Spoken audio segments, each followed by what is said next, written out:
Hello everybody, welcome back to my channel. My name is Queenie. For those who don't know me, reviewing Love Island All Stars Season 3, Episodes 33 and 34. Before I get into it, please make sure to like this video, subscribe, hit the bell, hype up the video, and leave a comment down below. It's a long spiel, but I need you to do the things. Subscribe, like, comment, hype it up. Y'all know I can't lift up this one. It's just, listen, leave me alone, okay? We're gonna start with the debrief from episode 33. We had Belle and Shawn who decided to call a truce. They even hugged it out, which is great. Belle says Hurricane Belle is retired, hopefully for good, because sweetie, we are too old. I think Belle and I are the same age. We 30 now, about to be 30. It's enough. Thank you so much. We have Lucinda who confirms that she and Shawn did have sex. Whew! It's always a lot for me when people have sex on TV. I'm just like, oh, I'm not shaming nobody. I'm just saying it's a lot. It's a lot. Leanne kind of alluded to the fact that she did as well. She didn't say anything, but the way that she was looking at Lucinda, I was like, I don't know. And then Whitney and Millie say that they are on the road to that as well. We have Scott who pulls Belle for a chat. He obviously mentions the comment about hitting her up on the outside. She says sometimes her mouth gets her in trouble because she meant that as a generalization. She has seen a pattern of guys, spinning back. And I'm like, okay, but you were very direct in what you said. You said Scott is going to dump Leanne and come back in my DMs and I am going to leave him on red and block him. Ain't nothing general about that. Not at all. So, okay, whatever. They decide to be friends again, kind of. And then they go to Leanne and they talk about their friendship. She didn't seem too excited about it, but she was just like, okay, cool, whatever. Then they play the game, Knowing Me, Knowing You. Just gonna mention the things that stuck out to me, okay? Zach had sex on a football field. A beach I can understand, because people cover up. It's like, well, I guess you could cover up on a football field too, but hey, guys, wow. Whitney did not know Yaman's parents, but it tickled me that she said auntie and uncle, because yes, very African thing to do. Kieran has had at least 130 sexual partners. Carrington has had at least 200. Hey, guys, in this life, fear men. Harrison claims he's only had 6 sexual partners. I don't want to call him a liar. I just find that hard to believe. But then again, well, okay, he is young and he says, yeah, I do connect with a lot of people, but that doesn't mean that I have sex with them, which is, I don't know. Anyways, if he said it, then I believe it. Yaman refuses to disclose how many sexual partners he has had.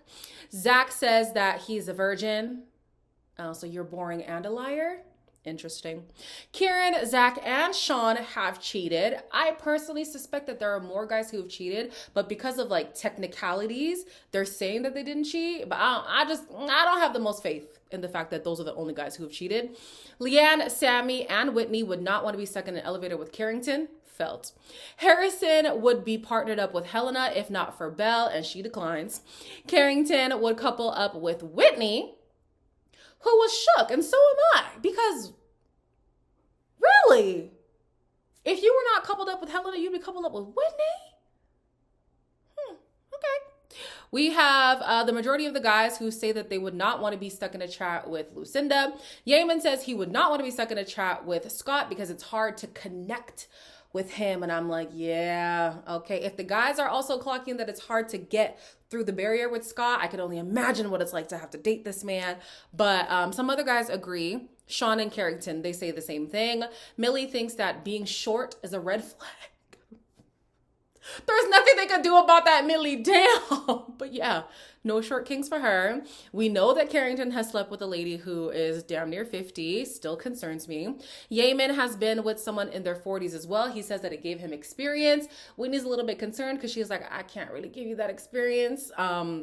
This is a common thing with the guys because Carrington, Shawn, and Zach have also been with women who are basically 40. Zach has been with a lady who would now be 50. So yeah, these guys are out here. So, well, all right. Whitney and Yaman are the losers of the challenge, unfortunately, but it does work in their favor because they get sent on a date. I don't think you did that bad, did you? We came in last. We're not sexually compatible. Maybe the heart rate challenge was right. Swap me out for Jack and you'd be good to go. You can have Leanne. We're bantering. I feel like we know each other extremely well. What don't you really know about me? I'm trying to think. Can we talk about everything? I feel like my mom would like you. You think your parents would like me? I think they'll like you. I feel like people overcomplicate like a long distance relationship. I couldn't see a hurdle in our way. If you want to make it happen, you make it happen. There's no excuse really. Before they went on the date, Whitney was bringing up what happened in the challenge, right? So she was concerned that maybe she and Yayan are not sexually compatible. And I'm thinking, well, maybe you guys would know that if you talked about sex, because y'all weren't talking about sex. Y'all were just, that's the thing with these couples, like, Love Island to me, yes, it's a game show. Yes, like you come out with like the brownies and stuff and things don't have to be as serious. But when you come on All Stars and these women are talking about wanting to get married and stuff, this is a golden opportunity to get to know somebody on a deep level. You spend so much more time with them than you likely would on the outside. Take the opportunity to get to know these people deeply. So I'm just like, talk about the things, talk about sex, talk about family, talk about future goals, talk about family planning, talk about these things. If you are saying that you want marriage, if you don't, whatever. But to the girls who keep saying that coming on the show, let's get deep. I do believe that it's possible they could be sexually incompatible. She talks about being a Christian quite a bit, and I'm not under the illusion that she's a virgin, but I do think that their sexual expectations might be different at this stage in life. So I'm intrigued to know how that's going to play out. We obviously don't need to know the ins and outs of their sex life, but I just think that she has a valid concern there. I definitely think that there's potential. We just don't see enough of their conversations for me to buy into the compatibility yet. But it's not even for me to buy into. You like it, I love it, sweetie. And I do like them together, so that's great. He says that he would have been happy if they were dumped because they would have been dumped together. And he thinks that they have built a good foundation, which is great. She also says that she doesn't typically have a type, but when he came in, she was like, oh, this is my type. And I love that for her. Finally, she's matched with somebody who she can wholeheartedly say, that's my type. Lucinda and Leanne have a conversation about exclusive, closed off, and all that stuff. And they both think that it's a bunch of fluff. And I agree. Miss me with these extra steps when it comes to dating. Like, oh, we're not dating, we're talking. Oh, we're not talking, we're in a situationship. This is actually an exclusive relationship, but not a relationship. And we're like pre-married. Oh my gosh, I just can't. Shawn and Lucinda end up going to the terrace and they actually do become official. I would love to be exclusive with you. But wait, there's only like a week left. I obviously would love you for being my girlfriend. Do you want to be my girlfriend? Yes! Wait, what the fuck? What has just happened? It just feels right. I'm so happy. I fucking love you, like, I genuinely love you. By far the weirdest couple to me, but their weird matches each other. So I do think they actually are well suited. I hope that the rumors about Lucinda aren't true. The fact that she has a sugar daddy on the outside, because that's going to be real awkward. Real awkward when they leave the villa. She's really excited to tell the girls, and all the girls, including Sammy and Belle, are happy for her. And I'm thinking, wow, what a turnaround. This is good stuff. I'm glad that Lucinda feels like she's found her person. I feel like Shawn is way better suited with Lucinda than he ever was with Matilda. So yeah, I think there's a possibility here. They might be moving a bit fast, but hey, it is what it is. Scott is bothered by the pace of this relationship, and he just feels like there's more that you need to consider before becoming boyfriend and girlfriend. I've always been the thing, like, date to marry. We're dating now. It would be nice to hear it from you. Why are you asking me that? I feel like I've made it very abundantly obvious. We've gone through all of this in here for me to go out on the outside and be like, do you know what, fuck it. The making boyfriend and girlfriend in here is mad. You lot are just adding every single layer. Because you do not know. What is mad about that? Exclusive means a different thing. Oh my God, again. who actually cares? It's the same thing. Thank you, Leanne. I'm sorry. Like, okay, okay. Get your words out, girl. The lack of commitment in this generation really scares me And it's not to say that everybody just needs to be boyfriend and girlfriend. I think you do need to take your time to suss people out. But that fear of commitment just keeps us in this purgatory that's unnecessary. All of this, oh no, let's be closed off. Oh no, let's be, If you're not ready for me to be your girlfriend, let's just continue to date. And if we realize at some point we're not getting to that point of boyfriend or girlfriend, we will just end it. No, we're not going to just stay friends for the vibe unless you guys actually did have a proper friendship while figuring out your relationship stuff. No, we're not going to be in a situationship. No, we're not going to have friends with benefits. No, we're cutting it off. If we're not on the way to being in a relationship, what are we doing all this weird in-between stuff for? I don't get it. I don't. Thank God I'm done. I can't do it. So basically he's like, well, my family needs to approve and we need to see other things. And I do understand that, but I don't think that you need those things to be sure about somebody. I think that they help affirm the connection that you have. But if you're deliberate about the time you spend together and the things that you learn about each other, I think you're able to make a sound decision even in the villa. He also said that he's the type to date to marry. Since when? It does not give that at all. I need him to step it up if that's his stance, because we need a lot more vulnerability from you if marriage is what you're dating for. Whitney and Yayan return from the date. They're really excited to tell everybody how good it went. Whitney's even happy that Yayan referred to himself as her man, which is good. Then as people are preparing for bed, everybody's very lovey-dovey, very touchy-feely. Okay, the girls are wearing lingerie. I said, wow. Okay. Scott says that he is needing a bit more reassurance from Yayan. And I want to get on him for that, but this is actually big for him.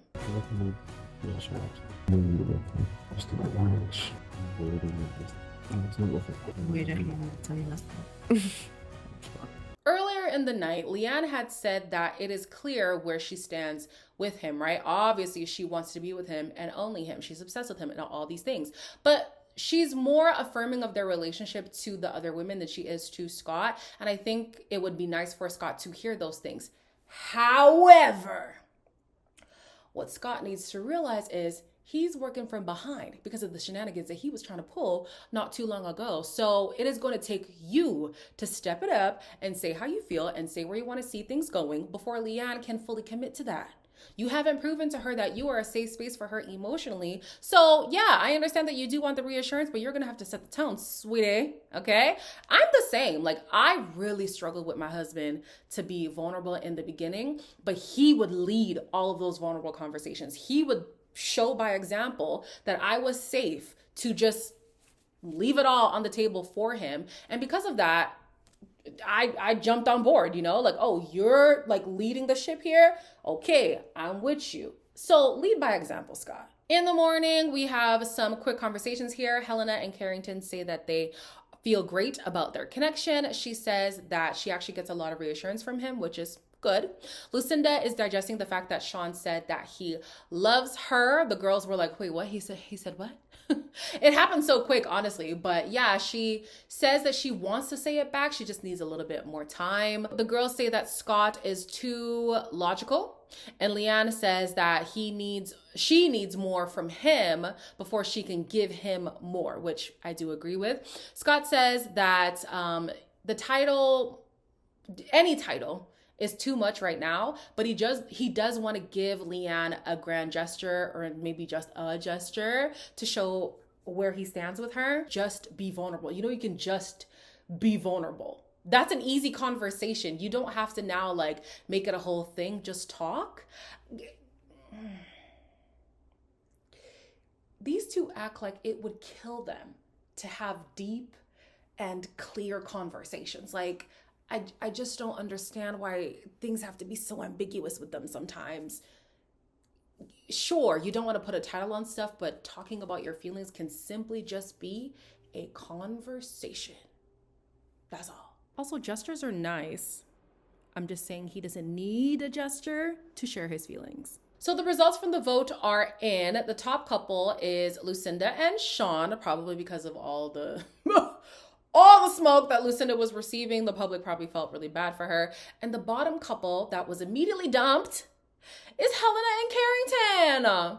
I thought for sure it would have been Jesse and Tommy. So I'm shocked by that. I think a lot of people do like Tommy. So maybe that was Jesse's lifeline. But oof, I wish that girl got dumped. I didn't want her to get the satisfaction of thinking that what she did was justified. So I wanted her to go home. But anyways, as they are talking to Maya, Carrington says that the smolder is something that just kind of happens, but he has retired it, and Helena is happy to hear that. They both defend Lucinda and say that the drama was just too much for them. They also did not like, Helena specifically, did not like the fact that Jesse brought in outside drama into the villa because it just was uncalled for. Helena says that she's proud of the journey that she's been on this time around, and she sees that being vulnerable has gotten her better results than it did the last time around. And I agree. I also think that the people who were in the villa last season, like pre-Casa, just weren't serious. So even if she was vulnerable, I don't think that it would have worked in her favor because of who was available. But this time around, she's just become so much more likable. And we thank God. Who do we thank? We thank whoever for that. So throughout the day, Scott is spiraling about this whole exclusive title, whatever stuff, right? And he had a conversation with Harrison. Harrison relays this conversation to Shawn, and he's like, yeah, Scott believes that the decision was a rash decision, and he feels like there's just more that needs to be explored before you become boyfriend and girlfriend with somebody, right? So Shawn is like, well, my parents don't have to approve because I'm the one who's dating Lucinda at the end of the day. And I do agree. It's nice to have your parents on side, but like, respectfully, I gotta put myself first, losers. I gotta do what's right for me, you know? He also was like, I don't like that Scott is getting his nose in our business, but in the same way that you think that your parents' opinion shouldn't matter, Scott's shouldn't either. Which is basically what Lucinda says. So Scott is now thinking, okay, should I do a gesture? Should I not do a gesture? Thankfully, Whitney and Yayan advise him against it. That do anything specific for her, you just pull her and just let her know how you feel. I would just have a serious conversation about it. Okay, maybe just a serious chat with no gimmicks. Does he know that you want a gesture? Don't do anything unless it's unless it means something. Closed off, that's not meaningful. It's not. Okay, yeah, no, not being closed off, but like, I hope he does something to prove how much he likes you, though. Oh, I think I would actually shed a tear. The conversation of whether or not he should have done a gesture reminds me of when people propose in a way that their girl hates. And I always think to myself, did y'all not speak about this? Like, these are things you guys should be talking about. Well, like, when people are dating, when you guys are dating for 2, 3, 4, 5 years, what do y'all be talking about? Like, I don't. What do y'all be talking about? Because y'all be having such horrible proposal reactions. And I'm thinking, well, this should have been something that you spoke about. Not necessarily every single detail, but you at least got to know what your girl would like. Guys, ooh, I hope people are not watching this who know the story that I'm saying right now. There was a proposal that I witnessed not too long ago. The girl clearly looked uncomfortable, right? The guy didn't. The crowd around is really happy for them. She hated it. That's not how she wanted to be proposed to. And that's why I'm saying, like, y'all been together for how many years? Like, these are things that y'all should be talking about. And in here, granted, yes, they are in an expedited situation, but like, you had to have known that Leanne is not going to be here for the gimmicks. Like, just say what it is that you want to say. She's asking for vulnerability from you. Simply be vulnerable. So in this conversation that they have on the terrace, he reiterates the fact that he wants her and only her. He was going into a spiel about not finding any other women attractive. And at first I was wondering why she shut him down. But then I was like, you know what? I feel like it's adding to the fluff. She doesn't need that, okay? She understands you only have eyes for her. Let's leave it there, right? They decide that they're going to say that they are together. So not necessarily exclusive, the title exclusive, not boyfriend or girlfriend, but they are together. Which to me, I it's almost all the same thing, but I would prefer that than, oh yes, we're exclusive, and then we're closed off, and then we're this, and then we're that, and we go together. Okay, cool. At the end of the evening, Belle tells Harrison she likes where things are going with him. He asks for a kiss. She says no because of her lip combo, but she does give it to him afterwards. Belle, Whitney, and Leanne are back as a trio, and you love to see it. Because it was ghetto for a long time there. So I'm glad that they sorted things out. And Lucinda tells Shawn in bed that she does, in fact, Love him. And the episode ended on a good note, so that was good. There is a vote coming up, and you get to ask the couples a question. So let me know in the comments who your favorite couple is and what you would ask them. I'm curious. As always, like, comment, share, and subscribe, and I'll see you in the next one.